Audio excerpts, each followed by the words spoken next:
Alors, on va parler d'un sujet original.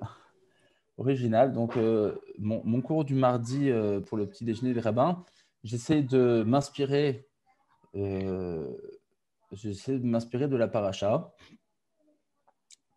pour élargir une notion, un concept, à l'Afrique. Et j'essaie de trouver une certaine originalité, des choses qui ne se disent pas, qu'on ne connaît pas. J'essaie pas de trouver l'originalité tellement dans ce qu'on n'a jamais pu entendre dire, mais j'aimerais que ce sujet soit évoqué parce que c'est un sujet qui est pas souvent traité, c'est tout. Voilà. Donc, il n'y aura peut-être pas des grands chidushim, c'est peut-être des choses que vous connaissez, mais je trouve que c'est toujours bien de pouvoir traiter de sujets qu'on n'entend pas vraiment. Le sujet que j'aimerais évoquer, c'est l'esprit divin, ou Ruach HaKodesh en hébreu, de nos jours. Alors, si je vous posais comme ça, au début en blanc, est-ce que vous pensez qu'aujourd'hui, en 2020, existe-t-il le Ruach HaKodesh? Qu'est-ce que vous me diriez? Ça vous parle? Vous dites que c'est quelque chose qui est ancestral, qui est obsolète? Ou est-ce que non, il est possible que le Ruach HaKodesh, l'esprit divin, alors ça peut être une inspiration, ça peut être... est-ce que l'inspiration, c'est du Ruach HaKodesh? Est-ce que pour vous, l'inspiration, quelqu'un est inspiré en musique, il est inspiré, des fois on dit la même chose que son conjoint au même moment. Est-ce que c'est de l'ordre du Ruach HaKodesh? Est-ce que un joueur de foot qui a trouvé la lucarne opposée, est-ce que c'est du Ruach HaKodesh? Laurent ne rigole pas. Etc. Toi, tu t'y connais etc. en footballistique. Ouais, ben c'est intéressant. Alors, pourquoi je parle bien sûr de ce sujet? Vous avez bien C'est-à-dire que compris. souvent, quand il vise la lucarne, le ballon va dans la lucarne opposée, donc c'est forcément le Ruach HaKodesh, là. Voilà, etc., etc. Il y en a mille et une façons. En général, on le trouve souvent. On peut trouver ces exemples dans le domaine artistique, bien sûr, parce que c'est là où une personne se démarque, évidemment, de par son art, de par ses facultés, de par son expression artistique. Mais on peut le trouver aussi dans l'étude. Est-ce qu'un Talmid Chacham, quand bien même il a, il a la science et l'intelligence et le génie que l'on reconnaît, que les gens reconnaissent autour de lui, est-ce que pourrait-on dire que cela est dû grâce à une inspiration divine ou pas? Alors, ça a de nombreuses implications à l'Afrique. Ça a de nombreuses implications à l'Afrique. Si, par exemple, je vais chez Rav Chaim Kanievski, par exemple, je vais chez un grand Rav à qui je pose mes questions, je lui demande des conseils. Est-ce que ce conseil, est-ce à prendre en tant que conseil uniquement, avec une certaine subjectivité, avec ses tendances à lui qui lui sont chères, mais c'est un avis qui est personnel, ou bien non? Pourrait-on dire que c'est quelque chose qui est comme si Dieu me disait quoi faire? Voilà. Alors c'est un fameux débat, mais je pense que ce débat, il est là. Il est là. Est-ce que un grand rabbin qui va nous dire tu dois rester en Israël, tu dois partir d'Israël, tu dois mettre tes enfants dans telle école, est-ce que tu dois changer de boulot, changer de profession, est-ce que des fois on te dit tu dois te marier avec un tel ou pas avec un tel, etc. Est-ce que c'est de l'ordre de l'esprit divin? Dans quel cas, eh bien, on n'a pas tellement de mots à dire et qu'il faut accepter, ou bien non, c'est un conseil qui n'est que de l'ordre du conseil. Et on peut poser la question encore plus loin. Est-ce que cela est vrai uniquement dans le monde dans le monde de la Torah, ou même cela pourrait être vrai chez un ignorant? Il y a peut-être des diseurs de bonne aventure qui sont dotés de Ruach HaKodesh, pourquoi pas, éventuellement.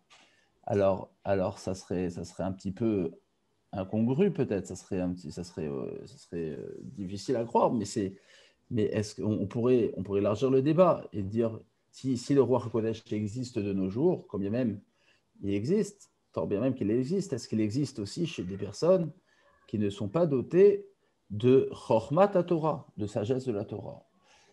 Est-ce qu'il y a une différence entre Ruach HaKodesh et Shoranti B'Toram? Ouais, alors c'est une bonne question, Amsadeh, ce sera le cœur du sujet. Ce sera le cœur du sujet de la réflexion. Pour l'instant, juste je pose la problématique, mais ça sera effectivement une piste, ce sera la piste que les Rishonim vont explorer. Bien joué. C'est vraiment, ouais, c'est par là qu'il faudra explorer. Pour l'instant, dans la problématique, j'essaie juste de réfléchir avec vous quels sont les champs d'application de cette question-là. Est-ce qu'on a le droit de poser des questions à des ignorants en Torah, mais qui sont sages, qui sont dotés de bon sens? Et pourrait-on dire que ces gens-là eh bien, sont animés d'un esprit, peut-être pas prophétique, mais d'un esprit surnaturel, extraordinaire, qui est supranaturel, et qu'on pourrait suivre au doigt et à la lettre.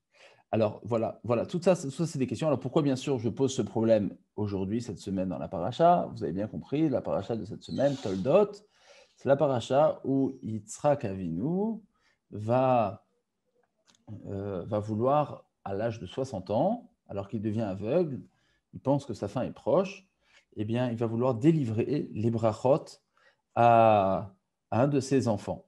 Vous connaissez l'histoire, il y aura échange de rôles. Rivka Imenu va demander à Yaakov de tromper son père afin de pouvoir s'accaparer des bénédictions.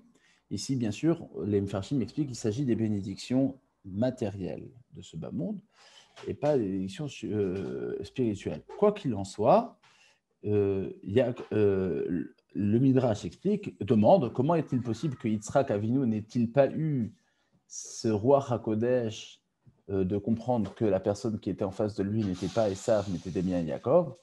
Alors le Midrash répond, c'est Rekreno Rashi, parce que Nistalka Shrina Mimenu. Le Midrash dit parce que la Shrina, la présence divine, eh bien, elle est partie devant Yitzhak. Donc, si je parle de ce sujet, je crois que c'est évidemment un sujet qui est en rapport direct avec le manque de prophétie, ou avec la perte de prophétie plutôt, auprès de Yitzhak Avinu. Alors, comment penser? Quelle est la manière de voir les choses? Est-ce qu'il y a Ruach HaKodesh? Il n'y a pas Ruach HaKodesh. Est-ce qu'il y a encore esprit prophétique? Est-ce que esprit prophétique et esprit divin, est-ce la même chose? Est-ce que ce sont deux choses différentes? Si ce sont deux choses différentes, quelles sont leurs caractéristiques? Qu'est-ce qui les relie et qu'est-ce qui les différencie? Etc. etc. Voilà, ça sera le cœur du sujet. Il me semble un sujet passionnant. C'est un sujet original, ce qu'on traite très peu, je trouve.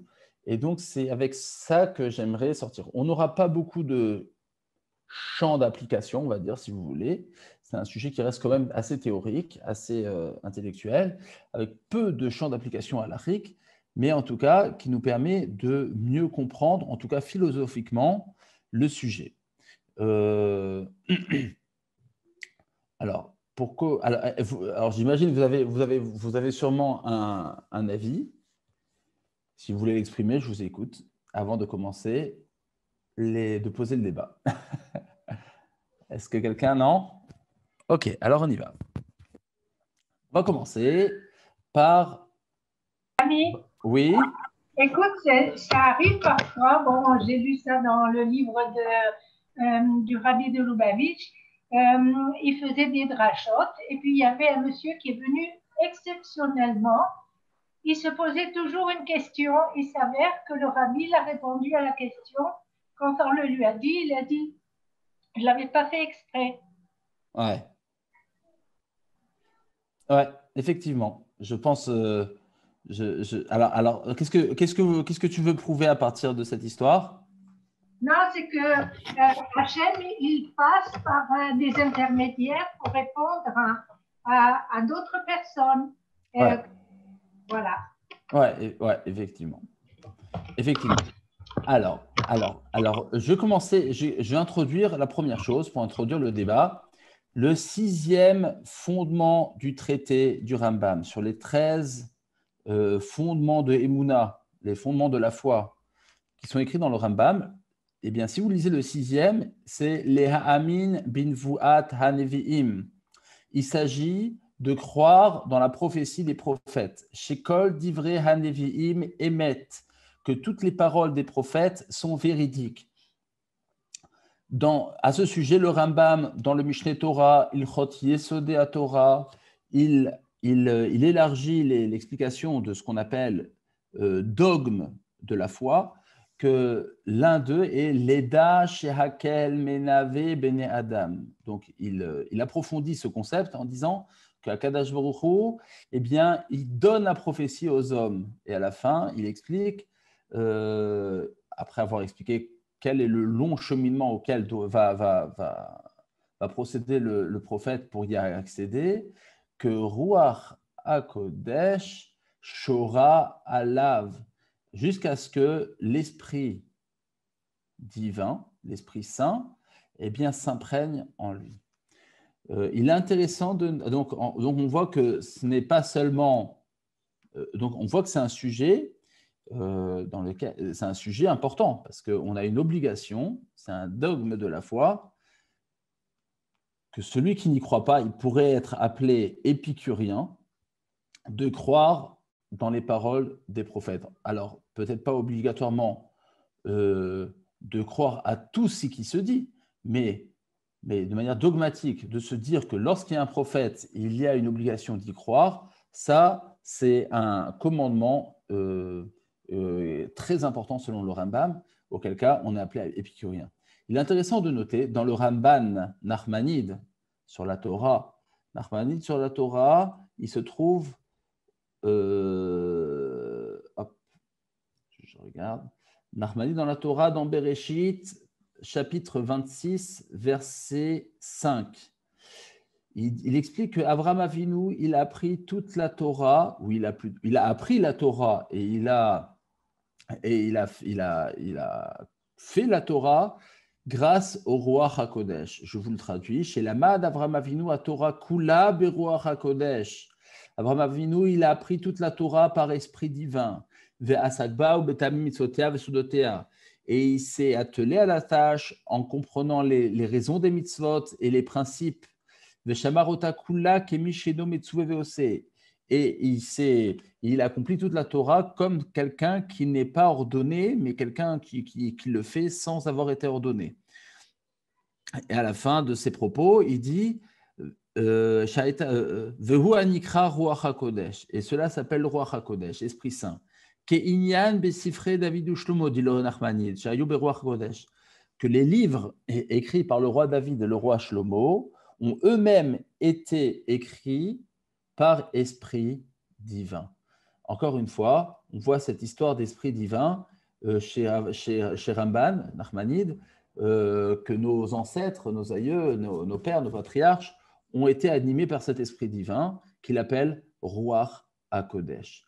Du coup, la question qu'on se pose, c'est qu'appelle-t-on esprit saint et qu'appelle-t-on prophétie? Nous savons très bien que nos patriarches étaient aussi des prophètes. Le Nachmanide appelle ça Ruach HaKodesh. Est-ce qu'il y a-t-il une différence entre Ruach HaKodesh et Nevoua, ou bien ces deux termes qui sont associés ensemble, qui sont indissociables, et que ça révèle finalement un seul et même concept. Pour essayer d'avancer dans le sujet, on va essayer aussi de comprendre si le Ruach HaKodesh est une donnée qui existe de nos jours. Alors on y va. On n'a plus de texte biblique, on va passer au texte talmudique. Masechet Sota, Gemara dans Masechet Sota, ça se trouve à la page Memchet Amud, tout à la fin, quasiment, avant-dernière page de la Gemara, page 48b.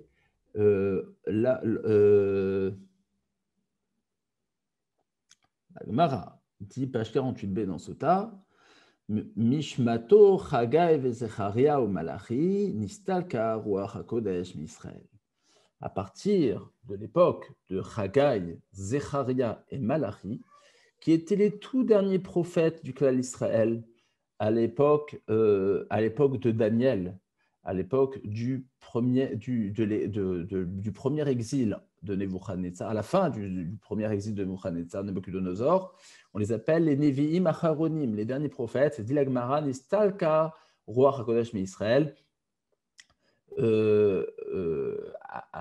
a cessé l'esprit saint, l'esprit divin parmi le clan d'Israël. Par contre, il apparaît que cet esprit divin, quand bien même dans la Gemara de Sota, il est clairement énoncé que cet esprit divin a cessé, on retrouve dans d'autres citations talmudiques que cet esprit divin a continué. Exemple, dans Masechet Eruvin, pour ceux qui font le Daf Yomi, on est passé par là, dans Masechet Eruvin, il est dit à la page 64b, il est dit Amrou al Rabban Gamliel, les sages ont appliqué sur Rabban Gamliel chez Kiven Beruach HaKodesh, que ce qu'il disait, eh bien, il était animé d'un esprit saint. Alors, Rabban Gamliel, si on fait le calcul, c'est au moins 400. Alors, il y avait plusieurs Rabban Gamliel. Hein. Il y avait des Rabban Gamliel 1, 2, 3 et 4. Au moins 4 Rabban Gamliel, sachant que ces Rabban Gamliel, ils n'étaient pas père et fils, mais ils étaient père et ils étaient petit-fils et grand-père. Donc, de 4 générations, il y a eu Rabban Gamliel grand-père, Rabban Shimon son fils, Rabban Gamliel petit-fils, Rabban Shimon arrière-petit-fils, etc. sur 4 générations. Le Rabban Gamliel dont il est question dans Masechet Eruvin, c'est l'un des derniers, ou le dernier. C'est-à-dire celui qui a vécu à l'époque du Khurban Bet Hamikdash, de la destruction du Bet Hamikdash. Donc c'est au moins 400 ans après Chagai, Zecharia et Malachi, au moins, même plus, puisque le temple il a été reconstruit en moins 460.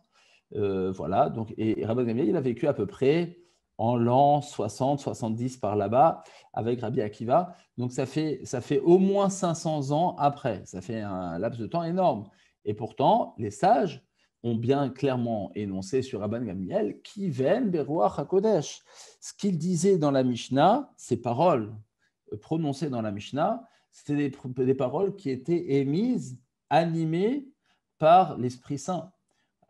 Comment comprendre? Contradiction frontale.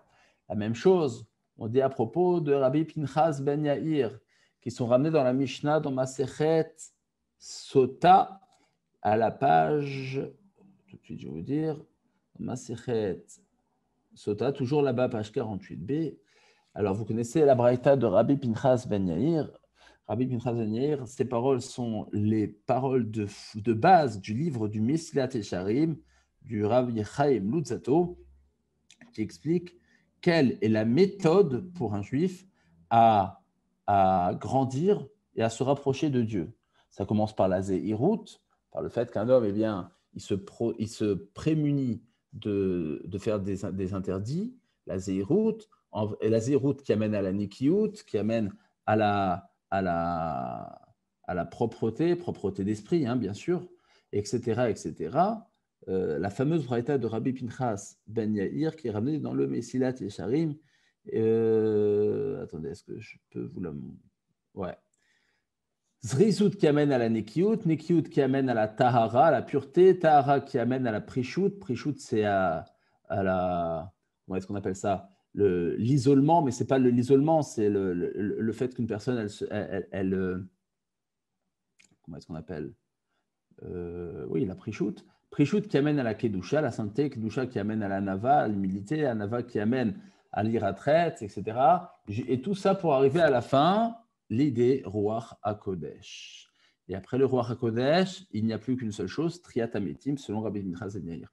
Donc on voit dans Rabbi Pinchas ben Yair que cette braïta qu'il a enseignée, c'est un code de la route pour tout juif, comment axer son service divin quotidien pour arriver depuis l'acceptation des mitzvot et l'accomplissement des mitzvot et de se préserver des interdits jusqu'au Ruach HaKodesh. C'est un code de la route qui est encore actuel, puisque le Rav Chaim Luzzatto nous l'a bien fait comprendre. C'est à partir de là qu'il base son livre. Alors, si ça a cessé depuis l'époque de Chagai, Zechariah et Malachi, on comprend mal comment est-ce que ça peut être un code de la route qui soit encore et toujours actuel. Pour répondre à ces questions, alors, il y a le Rabbi Reuven Margalios, Rabbi Reuven Margaliot en hébreu moderne. C'est un peu changé avec le temps. Margoulis, alors je vais vous raconter un petit peu son histoire rapidement parce qu'elle en vaut la peine.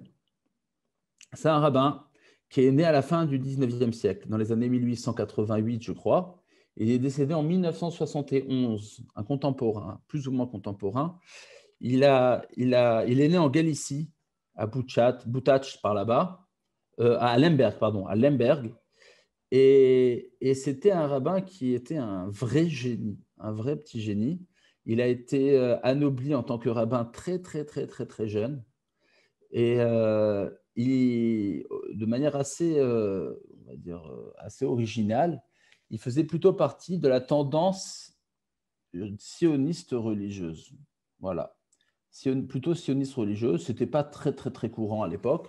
Donc, le courant Mizrahi, c'est le courant politique qui d'ailleurs, il a été je ne me rappelle plus quelle élection électorale en Israël, il était affilié au mouvement Mafdal. À l'époque, le mouvement Mafdal, c'était vraiment le sioniste religieux. Il était, bon, bien sûr, très, très, très, très loin dans les places. Il était centaines de places. Mais ce Mafdal, ils avaient, je crois, 5 ou 6 députés à un moment. Et il a reçu le prix littéraire biblique. Vous savez, chaque année, il y a un prix qui s'appelle Pras Israël, le prix d'Israël littéraire. Et lui, il a reçu une des années pour toute l'œuvre qu'il a faite. Il a écrit beaucoup, beaucoup de livres, des livres. Alors, sa force, à son génie, à ce rabbin, c'était qu'il avait une békiout, il avait une vue d'esprit hyper large. Il connaissait tout partout. Alors, on ne connaît pas tellement la profondeur de sa pensée. Enfin, ce n'est pas par cela que se manifeste son génie. Son génie se manifeste plus particulièrement par l'étendue de ses connaissances. Incroyable, inimaginable. Il a écrit un sefer dans Sanhedrin qui s'appelle Margaliot Hayam. C'est un livre qui est vraiment, il vous ouvre plein. Il vous en met plein la vue. C'est-à-dire des connaissances fantastiques, surtout un vrai ordinateur. Et dans l'une de ses responsa, dans le Shoot Min HaShamayim, il écrit sur Rabbi Reuven Margaliot que Rabbi Akiva, il ramène les paroles des sages, dans la Gemara aussi, Rabbi Akiva, Rabbi Meir, Rabbi Shimon ben Yochai, qui étaient à la même période, Tsafou Beruach HaKodesh. Alors, je ne sais pas où il a trouvé ce midrash, ou cette Gemara. En tout cas, voilà, c'était des rabbins, Rabbi Meir, Rabbi Shimon ben Yochai et Rabbi Akiva, qui percevaient l'esprit divin. Alors, encore une fois, ça rajoute à la question comment est-ce qu'on peut comprendre la Gemara de Sota qui affirme que l'esprit divin a cessé depuis l'époque des derniers Nevi'im qui étaient Chagai, Zecharia et Malachi. Une dernière référence pour enfoncer un peu le clou, il y a un certain Ra'avad, je vous ai déjà ramené plusieurs fois, le Rabbi Avraham ben David, qui était un Rishon à l'époque du Moyen-Âge, qui était le contradicteur officiel attitré du Rambam. Il a écrit toutes sortes de Hasagot. Hasagot, donc ce sont des étonnements, des rajouts qu'il écrit à côté du Rambam. Et la semaine dernière, on en a vu un, par exemple, qui était assez virulent. Il parlait, mais toujours très respectueux, mais assez virulent cette fois-ci. Et le Ravad, lorsqu'il parle, le Rabbi Reuven Margaliot ramène le Ravad qui dit que le Ravad dit que le Ravad, à son époque, lui et ses disciples, eh bien, ils ont mérité de pouvoir s'accaparer du roi HaKodesh. Comme ça a dit le Ravad. Ilchot Lulav.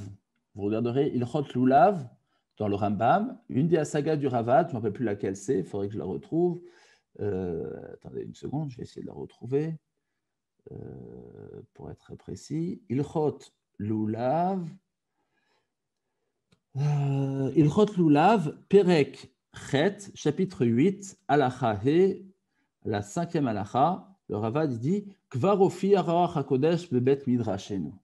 Le Ruach HaKodesh s'est déjà déclaré dans notre Beth Midrash. Donc, alors, bien sûr, on peut toujours dire, répliquer que le Ravad il parle de manière, comment on dit, emphatique, de manière poétique, il faut le prendre au second degré. Mais quoi qu'il en soit, il l'a bien écrit pour expliquer que ce qu'il disait était vrai, pour contredire le Rambam là-bas sur un sujet et pour affirmer la véracité de ses dires. Encore une fois, la question est de savoir, alors, est-ce vrai ou est-ce pas vrai que le Ruach HaKodesh existe? Pour répondre à toutes ces questions, on va choisir la voie que nous a donnée Madame Saadia, à savoir quelle différence y a-t-il entre la prophétie et l'Esprit Saint. Alors, je vais vous donner 3 références dans les Rishonim. La première, elle se trouve dans le Ramban, Nachmanide. Nachmanide, il se trouve... Alors, il parle d'un autre sujet totalement annexe. Il parle du Urim et Tumim, du pectoral. Alors, vous savez que c'est écrit dans Mishnah, dans Sanhedrin, qu'on avait l'habitude de s'adresser au pectoral pour poser des questions d'ordre national ou supranational. À savoir si on fait une guerre, est-ce qu'on anoblit tel roi ou tel roi, est-ce qu'il s'agit d'un faux prophète, est-ce qu'on va exécuter une ville entière qui a transgressé l'interdit de Avodah Zara, qui s'appelle à présent Ir Anidachat, etc. Et qu'il faut brûler non seulement les personnes à l'intérieur, mais même les mobiliers et les biens immobiliers, les biens mobiliers qui s'y trouvent, etc. etc. Donc, à cause de ça, on devrait s'adresser au Urim et Tuim. Et dit le Ramban, le Nachmanide, Nachmanide se trouve dans Baba Batra. Donc, il se trouve dans le Gemara, dans Baba Batra, à la page 12, folio A. Et voilà, 12 folio A, et dit le Ramban qu'il y a une grande différence entre l'esprit divin et la prophétie. Et il explique qu'il y a trois étages. L'étage le plus élevé, c'est la prophétie. L'étage inférieur, c'est... Excusez-moi, je me suis trompé. L'étage suprême, c'est la Bat Kol. C'est la voix céleste qui s'adresse. Attendez juste une seconde, que je ne me trompe pas. Non, j'ai trompé. La voix suprême, c'est la prophétie. Inférieure à la prophétie, l'esprit divin. Inférieure à l'esprit divin, la voix céleste. Voilà. Comme ça, il établit les choses et il explique quelle différence y a-t-il essentiellement entre la prophétie et l'esprit divin. Je vous le lis dans les mots. Excusez-moi.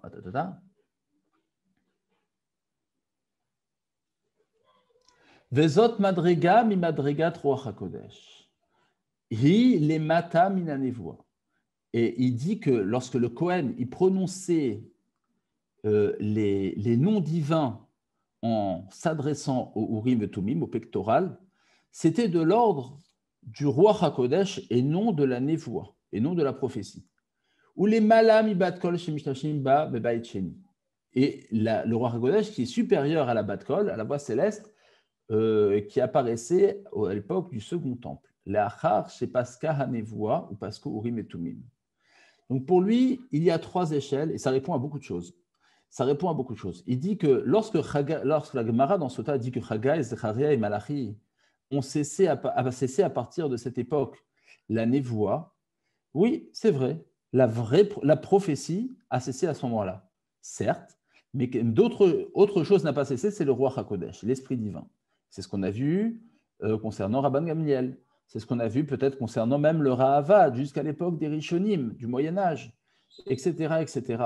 C'est et même la Bat Kol, la voix céleste, elle va continuer à émettre des principes et des injonctions jusqu'à la fin de Beit Sheni, du deuxième Beth Amikdash. Donc, en cela, on a expliqué pas mal de choses. Mais de manière essentielle, qu'est-ce qui différencie la névoie de l'esprit divin? Alors ça, il faut aller le chercher dans le Meiri. Dans le Meiri, je vous ai déjà dit, c'était le rabbi Menachem Minarbon, un sage de l'époque du XIVe siècle, qui habitait Narbonne, puis Perpignan. Il faisait partie des Chachmei Provencia, des sages de Provence. Il avait, avec le rabbi de Lune, il était aussi à Lunel, près de Montpellier, par là-bas. Il a étudié là-bas et il était, je vous l'ai déjà dit, je crois, une fois, il était aussi assez original dans sa manière de penser parce que, contrairement aux sages de son époque, eh bien, il était en faveur des écrits du Rambam, de Maïmonide. En l'occurrence, le Guide des Égarés, qui a été un ouvrage qui a été extrêmement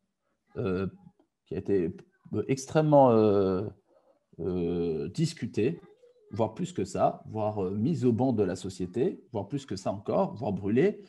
Et à son époque, lui, il s'est rangé, il s'est allié à la philosophie du Rambam et à tout ce qu'il a écrit d'ailleurs. Et le rabbi le Meiri écrit la chose suivante pour expliquer la différence qui existe entre la prophétie et l'esprit divin. Le Meiri se trouve dans l'introduction au Teilim. C'est un peu difficile parce que c'est un peu long là-bas. Dans l'introduction au Teilim, il dit la chose suivante. Il dit Hanevoa lotavorak leshalem meikar yetzirato beachanato beshne akochot atzrichim elea hamedame vasirkli. Je ne vais pas tout expliquer, je vais vous dire rapidement, synthétiser l'esprit du Meiri. Le Meiri dit que l'homme qui accède à la névoie est un homme bien plus valeureux qu'un homme qui accède à l'esprit divin. Pourquoi? Parce que l'homme qui accède à la névoie, il arrive à une perfection humaine qui est beaucoup plus importante. Pourquoi? Parce qu'il arrive à joindre l'imaginaire et l'intellectuel à un tel point, il arrivera à un degré supérieur et parfait de la sagesse, au maximum de ce que l'intellect puisse arriver. Lorsqu'on arrive à la prophétie, ah, ça c'est incroyable, je n'ai jamais vu ça. Dit le Meiri, lorsqu'un homme arrive au niveau de la prophétie, eh bien, il va perdre toutes ses facultés émotionnelles. Incroyable, hein? Alors aujourd'hui qu'on parle de la pensée émotionnelle, la pensée intellectuelle, etc., etc., eh bien, l'intelligence de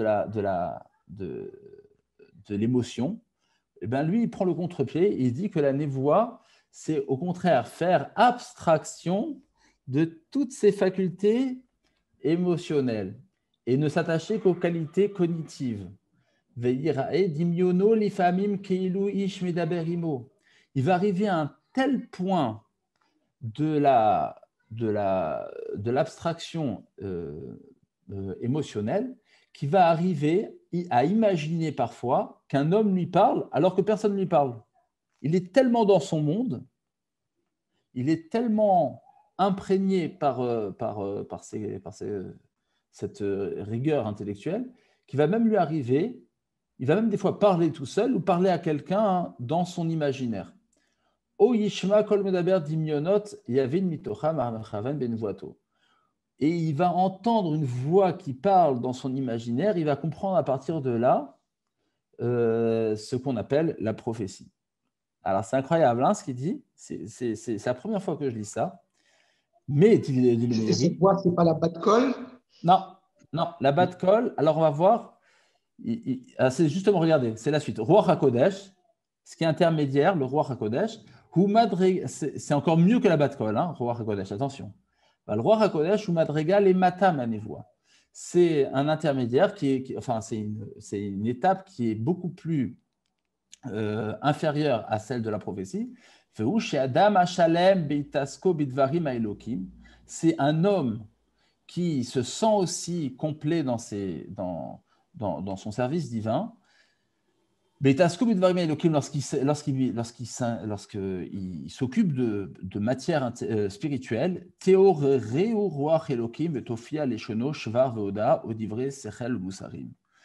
il va prononcer des paroles éthiques, des paroles morales, des paroles de félicité spirituelle, des paroles de reconnaissance spirituelle qui viennent parce qu'il s'est tellement empreint, il est tellement empreint de la parole divine dans son étude, dans la prière, dans le spirituel, qu'il en arrive à ressortir des idées et des éléments nouveaux, novateurs, mais qui viennent de par son attachement à la spiritualité. Alors, du Meiri, je comprends la chose suivante. Alors, c'est de l'interprétation libre, hein, ce que je vous dis maintenant. Du Meiri, je comprends la chose suivante, et ça a l'air aussi du Ramban dans ce que je vous ai dit. C'est que ce qui différencie la prophétie du roi, de l'Esprit divin, c'est que la prophétie, c'est une perfection humaine supérieure, parce que l'homme s'attache uniquement à ses forces intellectuelles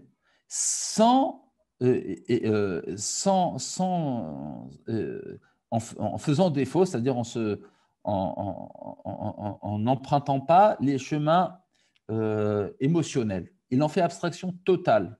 Il faut croire que selon Meiri, cette émotion-là, c'est une émotion qui peut être bonne pour avoir le bon sens, pour avoir la bina qu'ont les femmes, la perception, ce qu'on ressent, le ressenti, etc., qui est aussi de l'ordre, qui est aussi une bina féminine. Mais ça, c'est quelque chose qui n'amène pas l'homme à la prophétie, parce que ça ne vient pas parfaire l'homme dans son côté intellectuel. Il faut croire que la perfection chez l'homme ne réside que dans cette domination intellectuelle.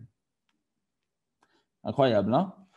On n'a pas l'habitude d'entendre ça. Aujourd'hui, les psychologues disent que l'intelligence, c'est une intelligence qui est binaire, où on associe l'intellect à l'émotionnel. C'est peut-être vrai pour avoir un équilibre, mais pour le Meiri, ce n'est pas vrai pour avoir la névoie. À méditer. Quoi qu'il en soit, c'est ce que dit le Meiri, vous le trouverez dans son travail introductif au livre de Teilim. Le Rabbi Chaim Luzzatto, dans son livre Les voies de Dieu, Derech Hashem, il a été traduit, je crois d'ailleurs. Je crois qu'il a été traduit aux éditions Verdier, il a été traduit dans plusieurs éditions, les lois de l'Éternel, les lois d'Hachem, les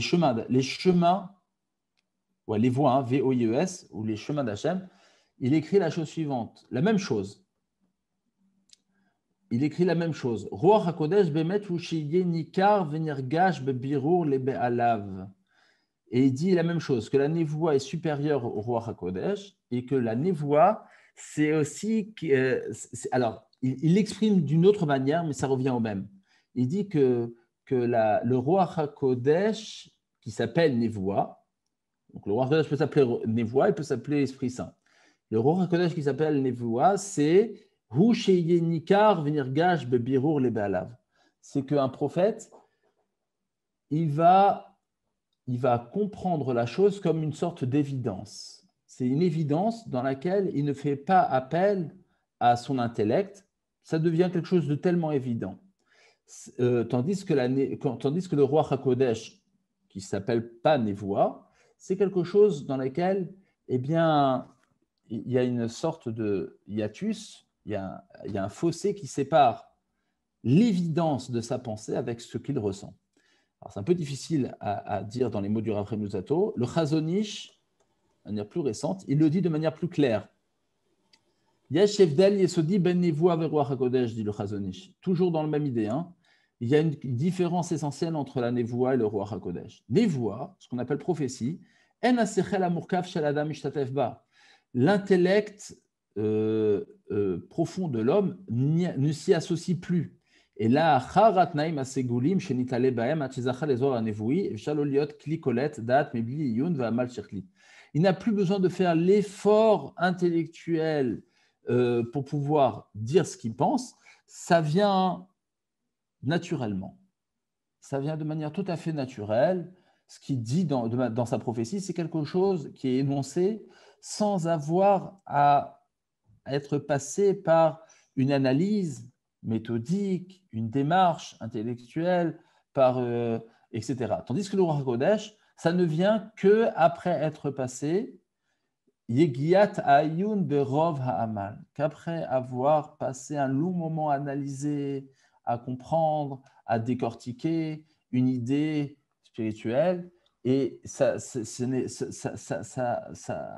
a encore entaché, si vous voulez, de par le joug intellectuel. Il est encore sous l'emprise de la compréhension,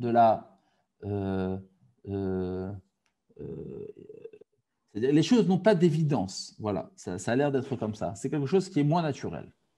Est-ce que la notion de peuple, de âme, n'entre pas en ligne de compte par rapport au ressenti par rapport au vécu, en tout cas, qui pourrait être annoncé par un... Je n'ai pas compris la question, excusez-moi. Le fait que la nevoie quelque part ait disparu, est-ce que ça n'a pas un lien avec le fait qu'il n'y a plus un vrai peuple ensemble vivant dans un même endroit? Alors, si j'ai bien compris votre question, c'est que la névoie a disparu parce qu'on ne vit pas ensemble, c'est ça ce que vous voulez dire? Parce qu'il n'y a plus d'unité dans le âme, oui. Alors, la Gemara, historiquement parlant, je ne crois pas que ce soit juste parce que la névoie, c'est-à-dire lorsque Chagai et Zecharia et Malachi ont cessé d'émettre la névoie, c'était pendant un exil qui était extrêmement bref. Et d'ailleurs, quelques années plus tard, une dizaine d'années plus tard, hop là, le clan d'Israël redevient uni sous un même pays. Et ils ont même pu reconstruire le Beth Amikdash, donc d'où a priori l'unité qui se dégageait à travers cette construction, avec Ezra, Néhémia, etc. Et malgré tout, cet esprit névoatique, prophétique, a quand même disparu, a quand même cessé, malgré le fait qu'il y avait une embellie, a priori, d'unité, de solidarité. Donc, je n'ai pas l'impression que ce soit ça. Là, je me rappelle d'une phrase que disait Rav Yitzhak Hutner. Alors ça, je vous la sors comme ça, je ne l'ai pas étudié, c'est vraiment un souvenir, un lointain souvenir. Il me semble qu'il en parle le Rav Yitzhak Hutner dans son livre sur Hanouka. Et il relève la même question que vous, mais il n'y répond pas de la même manière, Madame Sadia. Il relève que vous remarquerez bien que la première disputation talmudique dans la Mishnah a eu lieu à quel moment? Exactement au moment où la névoie a disparu. Lorsque la névoie disparaît, apparaît la première disputation. Alors vous allez me dire, ça pourrait être une pure coïncidence. Les gens, ils se rappelaient exactement de la transmission rabbinique de maître à élève comme il se doit, et lorsque la névoie disparaît, hop, apparaît des dissensions au niveau de la transmission. On ne voit pas trop le rapport, n'est-ce pas? Et le Rav Yitzhak Hutner, il en fait un rapport. Il dit que ce n'est pas une simple coïncidence. Et il explique comme quoi, alors ça a l'air d'être lié avec ce que j'ai dit. Lui, il comprend que la dispute dans une Mishnah et dans une Mara, ce n'est pas une faiblesse, c'est une qualité. lorsque Beth Shammai et Beth Hillel, eh bien, ils ne sont pas d'accord sur un sujet, ce n'est pas forcément qu'ils ont oublié ce que le maître a dit, mais c'est que c'est une liberté de conceptualiser des sujets halachiques différemment. Et d'ailleurs, la Gemara qui dit « Elu ve'elu divrei Elokim chaim », les deux parlent de manière divine, ça vient confirmer que ce n'est pas un défaut, mais une qualité. Et en quoi est-ce une qualité? Pourtant, on a perdu la névoie au même moment. Explique le Rav Yitzhak Koutner que, je crois que c'est en rapport avec ce qu'on vient de dire, que la névoie, c'est une qualité qui dépeint la grandeur humaine, on va dire. Parce que l'intellectuel est tellement parfait, arrivé à une telle perfection, qu'on ne nécessite plus, on n'a plus besoin lorsqu'on parle, lorsqu'on énonce ce qu'on veut dire, on n'a plus besoin de passer par un cheminement. On n'a plus besoin de passer par une théorie, par une démarche, une hypothèse, etc., etc. On n'a plus besoin de passer par cette démarche-là. On énonce les choses telles qu'elles sont, tellement c'est vrai. Ensuite vient une sorte de Yeridat Adorot chez l'homme, où l'homme eh bien, ne peut énoncer ses paroles que par une recherche intellectuelle. Et on est toujours dans cette recherche, à l'image de Beth Shammai et Beth Hillel. Lorsqu'ils vont énoncer leur point de vue, eh bien, ça apparaît vrai parce qu'ils sont dans une démarche. Et ils restent dans cette démarche, si vous voulez. Je ne sais pas si j'arrive bien à m'exprimer, si vous me comprenez bien.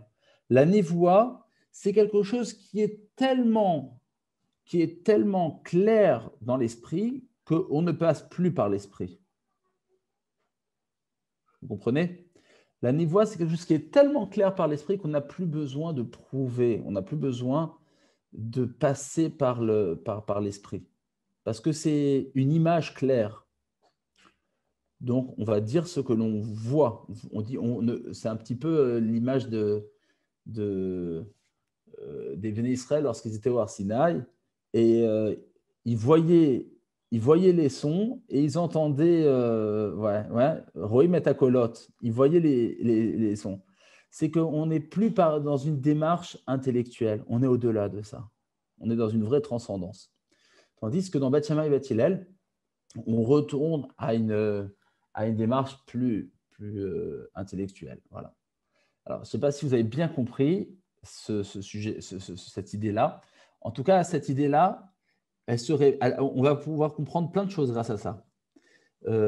Cette idée-là, elle est encore remise en valeur dans la Gemara, dans Baba Batra, la même page là-bas, page 12. La Gemara énonce « Miyom shecharav bet hamikdash » depuis le jour où la destruction du Beth Amikdash a eu lieu, Afalpi shenitla nevoa mina neviim, bien que a été confisquée la prophétie parmi les prophètes, mina chachamim lo nitla. Parmi les sages, la prophétie n'a pas été enlevée. Explique le Ramban là-bas.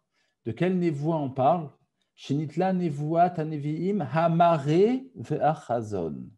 L'image. Il s'agit de l'image. On n'est plus dans une forme. Comment est-ce qu'on dit une démarche intellectuelle, il y a un mot en français pour dire ça, je ne m'en rappelle plus. Oh là là, bon, ça va me revenir. On n'est pas dans la démarche intellectuelle, on est bien plus que ça. On est dans la démarche, on est dans le visuel. On voit des choses qui sont parfaitement vraies. Mais la derech ha-chokhma lo nitla, et le chemin de la chokhma, elle n'a pas été confisquée. Et là, Yodim Haemet Beruach Kodesh et Bekirbam, ils vont connaître la vérité par l'effort de ce qu'ils vont s'employer à comprendre à travers les textes. Donc, vous voyez que selon ce qu'il dit le Ramban, on voit quelque chose de fort. Qu'un sage de la Torah, et cela peut être vrai aujourd'hui, et ça a été vrai même à l'époque du Ra'avad, et ça peut même être vrai à cette époque, qu'un sage d'Israël qui à passer des fois des longues heures à vouloir comprendre un sujet, eh bien, peut être empreint Alors, il y a peut-être des différences dans le niveau, dans la qualité d'esprit divin, parce que il est totalement, parce qu'il a fait un effort important dans la compréhension de la Torah. Donc, il faut croire que ça peut exister encore aujourd'hui.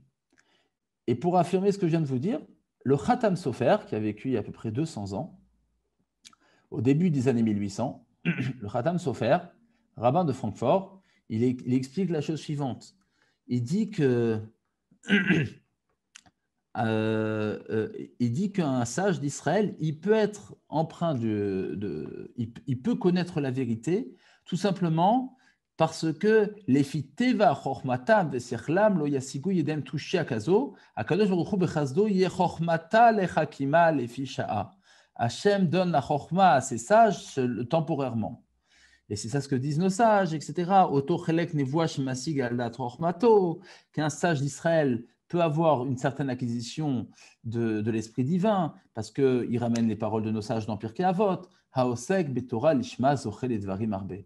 Celui qui étudie la Torah avec, sans aucun intérêt, zochel et dvarim arbe, il mérite beaucoup de choses. De quoi il s'agit beaucoup de choses? Il s'agit du roi HaKodesh, comme il dit le Chazon Ish, comme on a les paroles du Chazon Ish. Donc on voit que c'est quelque chose qui peut être vrai à notre époque.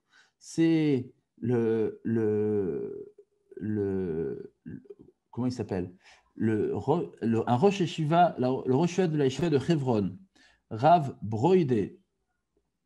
Il témoigne de ses. Alors c'est le Rav de la Yeshiva de Hebron en Eretz Israël, à Kivat Mordechai, qui est niftar il n'y a pas très longtemps, il y a une trentaine d'années.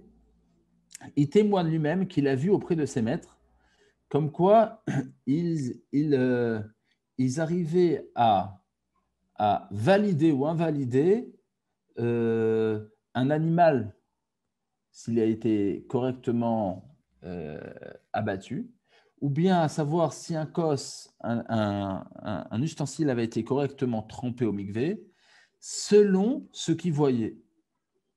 Rien que selon ce qu'il voyait. Et alors, bien sûr, on rentre dans un autre débat, à savoir, est-ce qu'on a le droit de trancher de cette manière, parce que la Gemara nous dit bien, à Torah lo bashamayim, la Torah n'est plus dans les cieux. Et donc, si la Torah n'est plus dans les cieux, aujourd'hui, si on veut valider quelque chose dans la juridiction de la Torah, il faut des preuves. On ne peut pas venir et dire « je sens que c'est comme ça, je sens que c'est comme ça ». Il faut arriver avec des preuves.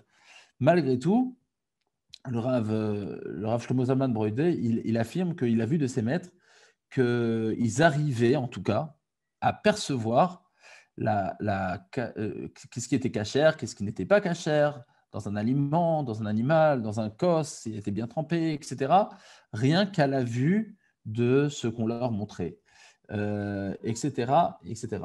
Le Rav Chaim de Tzantz, dans une de ses responsables, c'est intéressant, le Rav Chaim, d'Ivrei Chaim, le Admour de Tzantz, c'est il y a une soixantaine d'années, 70 ans, on lui a amené le cas suivant. Il s'agissait d'un maître, un professeur, un enseignant dans l'une des institutions de Tzantz, qui affirmait que le Sefer Or HaChaim, le Sefer Or HaChaim du Rav Chaim, oh là là, j'ai perdu. Le Sefer Or HaChaim n'avait pas été écrit par Ruach HaKodesh. Et on lui a rapporté ce cas pour savoir s'il fallait virer cet enseignant ou pas. Parce qu'il avait prononcé des paroles qui pouvaient être interprétées comme étant des paroles épicuriennes. Est-ce qu'il fallait l'invalider ou pas? Et le Rav Chaim de Tzantz, il a tranché en ramenant justement la Gemara dans Baba Batra, que c'est vrai que certes, la prophétie a cessé, mais le roi HaKodesh, lui, par la Chorma, n'a pas cessé. Et ça, un apikoros ne peut pas le nier. Et si quelqu'un donc affirme le contraire, eh bien, il faut le virer. Et donc, du coup, il a été viré de son poste. Donc, pour vous montrer encore une fois cette idée de roi HaKodesh, cette idée de Nevoa. Est-ce qu'on a le droit? Alors, à l'époque du Rashba, Rabbi Shlomo ben Adrat, un élève du Ramban, de Nachmanide, le plus grand sage de l'Espagne dans les années 1300. On lui a posé la question dans ses responsables, à savoir, est-ce qu'on a le droit de croire en un ignorant qui n'a jamais eu de rapport avec les Talmidei Chachamim et qui écrit dans ses livres des chidouchés de Torah incroyables. Donc, peut-être s'agissait d'un prêtre, il pouvait s'agir d'un renégat, je ne sais pas, d'un sage, d'un philosophe, et qui écrivait des idées de Torah, des chidushim de Torah incroyables. Et on lui a demandé est-ce que ça pouvait venir du roi HaKodesh. Et le Rabbi Shlomo ben Adrat, il dit Lo itachen sh'adam pashut yuchal lasig yediot nistarot al yedei malach o magid beruach HaKodesh. Il est impossible de dire qu'un ignorant, un ignorant, ça veut dire un homme qui n'a jamais été préparé par des sages et qui n'a jamais fait de shimouch talmidei chachamim, qui n'a jamais vécu avec des sages, eh bien, il est impossible de croire qu'il arrive à atteindre des sommets incroyables par l'aide d'un ange ou par l'aide d'un quelconque intermédiaire divin. Impossible. Pourquoi ? Il explique le Rashba, ne peut arriver le roi HaKodesh, ce qu'il appelle le roi HaKodesh de son époque, que par un homme qui est kasher, vechassid et pieux, qui possède des facultés et des traits de caractère extraordinaires, parfaites, et avec des traits intellectuels parfaits. Et donc à la fin, il conclut en disant la chose suivante Noach le Israël isbol ol galut mehamin bedavar. Il vaut mieux que le clan d'Israël ait à supporter le joug de la diaspora plutôt que de croire en des personnes comme ça. Etc. Et donc il y a de craindre que cette personne, c'est un trompeur, selon lui, etc. etc.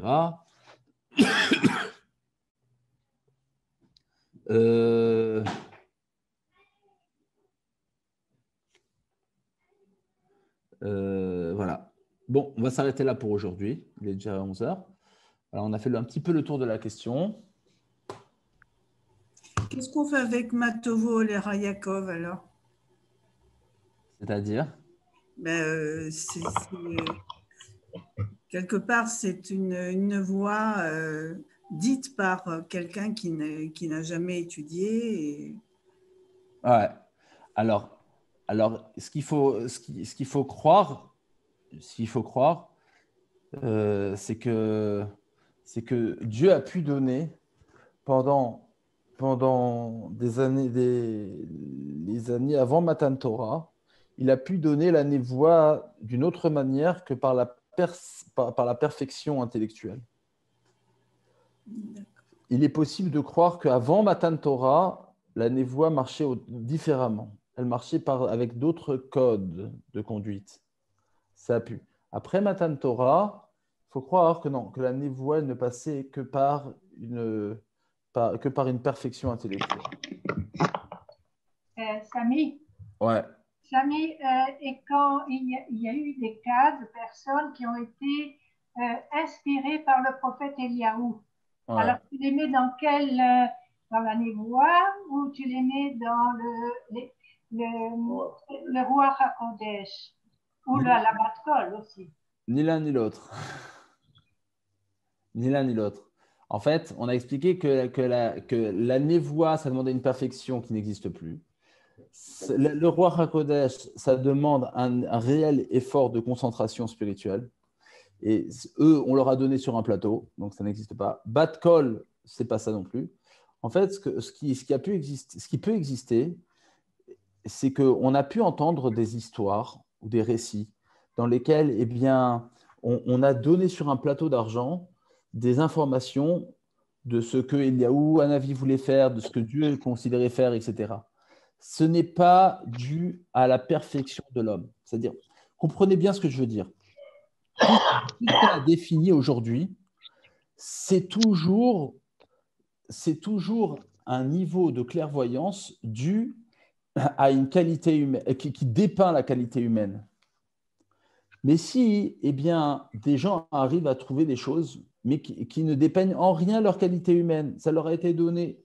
C'est un songe, un rêve, c'est peut-être vrai, mais ça ne va en rien dépeindre leur qualité humaine. Il faut toujours comprendre que le Navi ou le Chacham, etc., eh bien, il a une qualité qui fait qu'il arrive à ça.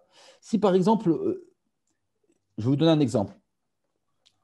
La Gemara a dit, je crois que c'est aussi dans Sota, qu'aujourd'hui, le roi Hakodesh, il peut se retrouver parmi les fous. Il y a une phrase comme ça, je crois. Il y en a qui ont voulu en déduire qu'il est possible que les autistes qui disent des choses incroyables, eh bien, il faille accorder crédit à ce qu'ils disent. Ça n'a rien à voir avec notre sujet. Rien à voir. Parce qu'il n'est pas possible de dire que ces personnes-là qui vont faire des calculs incroyables ou qui peuvent vous dire ce qui fait une personne à 10 000 km de l'autre côté de la mer, eh bien, ça dépeint de lui une qualité humaine. Non. Ça peut être, c'est ni de l'ordre de la Névoua, ni de l'ordre du roi Hakodesh, ni de l'ordre de la Bat-Kol, parce que ça ne dépeint pas une qualité humaine. Ça peut révéler quelque chose d'incroyable, certes, ça peut être incroyablement, mais ce n'est pas de l'ordre du roi Hakodesh ni de la Névoua.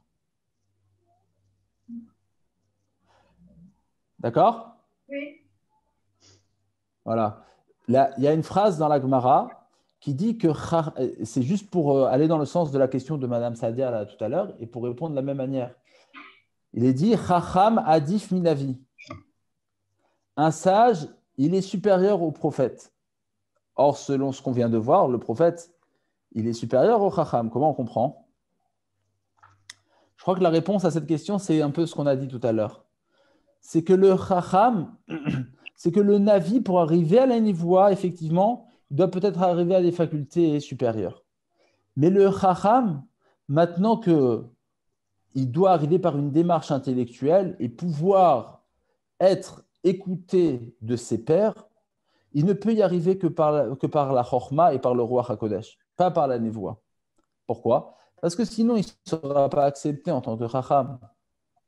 Un Chacham ne se fait accepter de ses pairs en tant que Chacham que s'il arrive à développer un esprit un esprit puissant dans la Torah.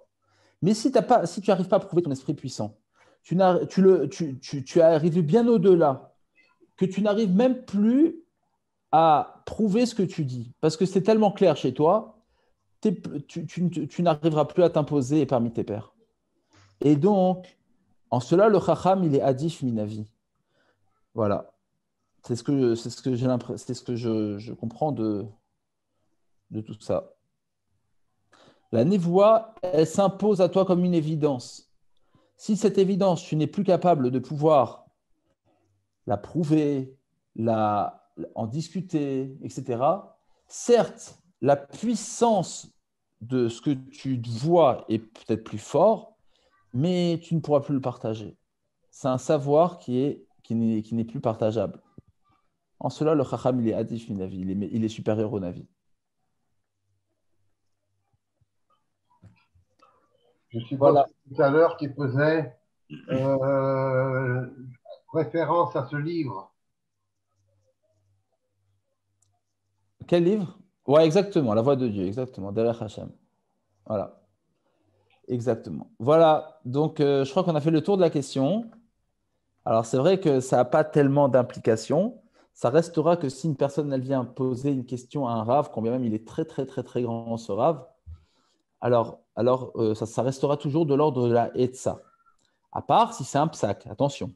Si on demande à un rave un psak, on est coincé. On ne peut plus dire « Ah non, c'est un conseil ».